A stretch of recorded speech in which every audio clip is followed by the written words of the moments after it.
ప్రతి అవతారము కూడా 2 లక్ష్యాలతో భూమి మీదకి వస్తుందని చెప్పేవారు ఆయన. ఉమ్, ఒకటి ఏంటంటే దుష్ట శిక్షణ, శిష్ట రక్షణ. మొట్టమొదట దుష్ట శిక్షణ చేస్తాడు ఆయన, ఉమ్, తర్వాత శిష్ట రక్షణ చేస్తాడు.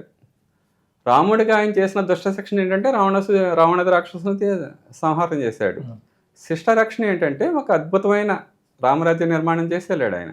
రోగాలు ఉండవు, ఎవరు దొంగతనాలు ఉండవు, అకాల మృత్యువులు ఉండవు. ఉమ్, అటువంటి ఒక జీవిత విధానాన్ని ఆయన రాముడు అలవాటు చేసి ఏర్పరిచి ఒక వ్యవస్థ, ఒక రామరాజ్యాన్ని నిర్మాణం చేశాడు ఆయన. కానీ రామావతారం తర్వాత వచ్చిన కృష్ణ అవతారం ఇంకా ఎక్కువ కళలతో వచ్చిన అవతారం. రామావతారం 12 కళలు అయితే కృష్ణ అవతారం 16 కళలు. అంచేత రాముడి కంటే కూడా కృష్ణుడు చేసే శిష్ట రక్షణ కార్యక్రమం ఇంకా పెద్దగా ఉంటుంది. ఉమ్, ఆ పెద్దదైన కార్యక్రమం ఏంటంటే రామరాజ్య నిర్మాణం కంటే శ్రీకృష్ణుడు చేయదలుచుకున్న ఆ పెద్ద కార్యక్రమం ఏంటంటే భూమిని స్వర్గంగా మార్చడం అన్నారు ఆయన.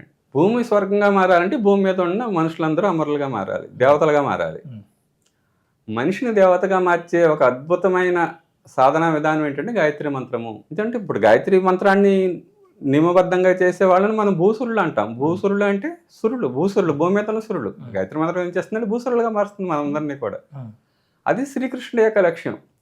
చేత శ్రీకృష్ణుడి తర్వాత ఒక 5000 సంవత్సరాల దైవీ ప్రణాళికను శ్రీకృష్ణుడు హిమాలయాల్లో ఉన్న ఋషికూటంకి అందజేశాడు. శ్రీకృష్ణుడి తర్వాత వచ్చిన ఋషులందరూ కూడా ఈ మనిషిని ఒక దేవతగా మార్చడానికి కావాల్సిన మార్పులన్నీ ఎప్పటి నుంచి వాళ్ళు తీసుకుంటూ వస్తున్నారు. మనిషిలో సూక్ష్మ జగత్తులో అంతరిక్షంలో అమరత్వం ఉంది. మనిషి ఎప్పుడు దింపుకుంటాడు అనేది మనిషి మీద ఆధారపడి ఉంటుంది.